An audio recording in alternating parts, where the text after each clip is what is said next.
नमस्कार, वक्त तो चला है निष्पक्ष न्यूज का। मैं हूं आपके साथ आशा झा। सबसे पहले बड़ी खबर के साथ शुरुआत करते हैं राजस्थान से। विधानसभा चुनाव को लेकर बीजेपी ने आज यहां अपना घोषणा पत्र जारी कर दिया। संकल्प पत्र के नाम से जारी बीजेपी के घोषणा पत्र में पार्टी ने वादों का पिटारा खोल दिया। इसमें उज्ज्वला योजना के तहत सिर्फ 450 रुपए में सिलेंडर और मेधावी छात्राओं को मुफ्त स्कूटी देने का वादा शामिल है। बीजेपी ने वादा किया है गेहूं की फसल 2700 रुपए प्रति क्विंटल खरीदी जाएगी। जिन किसानों की जमीन कुर्क हो गई है उन्हें मुआवजा देने के लिए एक कमेटी का भी गठन किया जाएगा। देखिए क्या है वादों के पिटारे में। हमारा इतिहास इस बात का साक्षी है कि जो हम लोगों ने कहा वो करके दिया, जो नहीं कहा था वो भी करके दिया। इसलिए ये घोष वाक्य जो हमारा संकल्प पत्र का है, उस घोष वाक्य को हम पूरा करने का ये समर्पित है।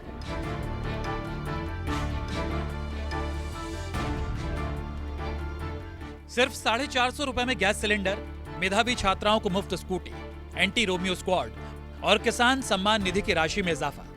टिकटों के वितरण के साथ ही राजस्थान बीजेपी ने घोषणा पत्र जारी करने में भी कांग्रेस से बाजी मार ली है।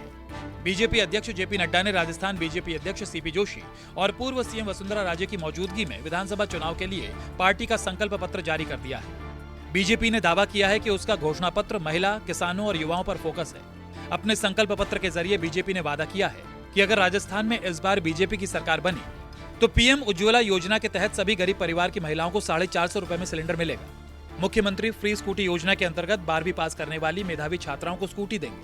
हर जिले में महिला थाना और हर पुलिस स्टेशन में महिला डेस्क एवं सभी प्रमुख शहरों में एंटी रोमियो स्क्वाड का गठन करेंगे। पीएम किसान सम्मान निधि के तहत किसानों के लिए वित्तीय सहायता बढ़ाकर 12,000 रुपए प्रतिवर्ष किया जाएगा। गेहूं की फसल को न्यूनतम समर्थन मूल्य के ऊपर बोनस देकर 2700 रुपए प्रति क्विंटल करेंगे। Paper leak, fertilizer, mid day meal, खनन, पीएम आवास, जल जीवन आदि घोटालों की जांच के लिए एसआईटी का गठन करेंगे। प्रदेश के युवाओं को अगले 5 वर्षों में 2.5 लाख सरकारी नौकरियां देंगे। मानगढ़ धाम को भव्य ट्राइबल डेस्टिनेशन के रूप में विकसित किया जाएगा। अपने संकल्प पत्र के जरिए बीजेपी ने राजस्थान की इकोनॉमी को 350 करोड़ रुपए तक पहुंचाने के लिए इंफ्रास्ट्रक्चर बनाने का भी वादा किया है। सिर्फ राजस्थान में 44,000 crore rupees have been spent on Bharat Mala project and 2,400 kilometre के रोड का कंस्ट्रक्शन हो रहा है।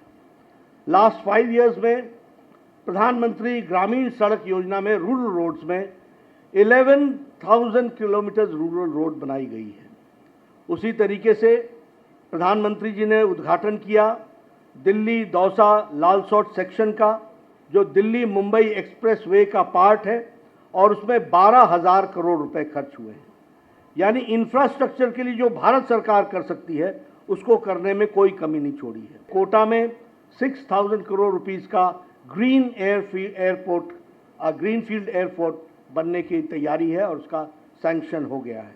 बीकानेर, जैसलमेर और किशनगढ़ एयरपोर्ट्स को ऑपरेशनल कर दिया गया है और जयपुर, अजमेर, कोटा और उदयपुर ये स्मार्ट सिटी के रूप में डेवलप किए जा रहे हैं।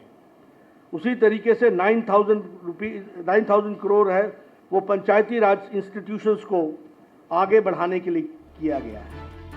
अपने संकल्प पत्र में बीजेपी ने लाल डायरी और जल जीवन मिशन में हुए कथित घोटाले की एसआईटी से जांच का दावा किया है। तो साथ ही ये भी कहा कि सूबे में डबल इंजन की सरकार बनने के बाद गहलोत सरकार का श्वेत पत्र भी जारी होगा। एक बहुत महत्वपूर्ण घोषणा हम करते हैं कि हमारी सरकार आती है तो हम स्पेशल इन्वेस्टिगेशन टीम एसआईटी बैठाएंगे और जो लोग पेपर लीक में और स्कैम्स में, फर्टिलाइजर स्कैम से लेकर मिड डे मील के स्कैम में, माइनिंग में, पीएम आवास योजना में, जल जीवन मिशन में जिन लोगों ने घोटाला किया है उनके खिलाफ सख्त कार्रवाई की जाएगी और यह सुनिश्चित किया जाएगा दोषियों को दंडित किया जाए। यह हमारी सरकार सुनिश्चित करेगी। कांग्रेस लगातार बीजेपी और केंद्र सरकार से पूर्वी राजस्थान के 13 जिलों की सिंचाई और पेयजल परियोजना ईआरसीपी और आदिवासी धाम मानगढ़ को राष्ट्रीय परियोजना का दर्जा देने की मांग करके घेरती रही है। बीजेपी ने ईआरसीपी पर तो चुप्पी साधे रखी है, लेकिन मानगढ़ को विकसित करने का वादा जरूर कर दिया है। अब कांग्रेस बीजेपी के संकल्प पत्र को जुमला पत्र बता रही है। जुमला पत्र है। मैं सारे मीडिया को साथियों को कह रहा हूं, आपसे भी वही बात दोहराऊंगा। क्या हमारे खाते में 15 लाख आए? क्या काला धन आया? क्या स्मार्ट सिटीज बने? क्या बुलेट ट्रेन आई? क्या हमारी जीडीपी में कोई वृद्धि हुई? क्या दलित, महिला, डीएनटी, आदिवासी इनको सुरक्षा प्रदान की गई? नहीं। 12 लाख करोड़ कॉर्पोरेट टैक्स माफ किया, एक फूटी कोड़ी एक पैसा किसानों का कर्जा माफ नहीं करना है। और राजस्थान की सरकार से गुजरात मॉडल को मोदी साहब को बड़ी इज्जत के साथ सीखना चाहिए। राजस्थान की सरकार ने मैनिफेस्टो में पिछली बार जो लिखा था, एक एक योजना लागू की, एक एक कानून बनाया, 1 करोड़ लोगों को मनरेगा का लाभ मिल रहा है, 1 करोड़ लोगों का बिजली का बिल फ्री हो गया, 1 करोड़ लोगों को पेंशन योजना का लाभ लिया। अब ओपीएस कानून बनेगा, उसके लाभ के बेनिफिट को सुनिश्चित करने के लिए मनरेगा को अर्बन पॉकेट में लेकर आए। 500 रुपये में गैस का सिलेंडर, इंदिरा रसोई, मोदी जी महंगाई लाए तो गहलोत साहब ने महंगाई राहत कैंप खोले। बीजेपी क्यों नाटक कर रही है, घोषणा क्यों कर रही है? केंद्र की सरकार बीजेपी के पास है, 450 रुपये का सिलेंडर रेट घोषित कर दे, कल से दे दे। नाटक नहीं करे बीजेपी। बीजेपी तो देती है सिलेंडर की रेट बीजेपी तय करती है, पेट्रोल डीजल की रेट बीजेपी तय करती है, तो हो जाए, उसमें कहाँ दिक्कत है? बीजेपी नाटक नहीं करे, नाटक जनता समझती है। घोषणा क्यों कर रही है बीजेपी? रेट लागू कर देना, बीजेपी के बाद तो केंद्र की सरकार है, कर दे सिलेंडर। बीजेपी को संकल्प पत्र में कोई घोषणा करने की जरूरत नहीं। बीजेपी को पूरे देश का खजाना उसके पास है, उनको तुरंत आज ही आदेश जारी कर देना चाहिए। बीजेपी नाटक कर रही है, नाटक इस देश में नहीं चलता। बीजेपी को अभी अधिकार है, बीजेपी के ऊपर चुनाव आचार संहिता लागू नहीं है, क्योंकि बीजेपी सब कुछ का केंद्र सरकार पर लागू नहीं, हमारे ऊपर लागू है चुनाव आचार संहिता। इसलिए बीजेपी घोषणा नहीं करे, आदेश जारी करे। कांग्रेस अशोक गहलोत की 7 बड़ी गारंटियों के साथ चुनाव मैदान में है, तो वहीं बीजेपी ने भी अपने वादों का पिटारा खोल दिया है।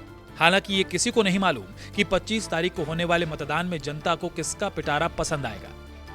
यदि सत्ता में बीजेपी आती है तो कांग्रेस सरकार के शासनकाल में हुए भ्रष्टाचार पर न केवल व्हाइट पेपर जारी किया जाएगा, बल्कि स्पेशल टास्क फोर्स बनाकर इन सभी मामलों की जांच पड़ताल भी करवाई जाएगी। साथ ही किसानों की जमीन कुर्की का मामला भी बीजेपी ने उठाया है और साफ तौर पर कहा कि इन्हें मुआवजा देने के लिए स्पेशल नीति बनाई जाएगी।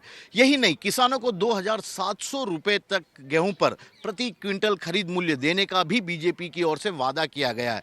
लेकिन जब बात ईआरसीपी की आती है, मानगढ़ को राष्ट्रीय धाम बनाने की आती है, तो बीजेपी ने इन पूरे मुद्दे पर खामोशी साध ली है। कैमरामैन विजय सिंह के साथ श्रीवत्सन, जयपुर न्यूज़ 24।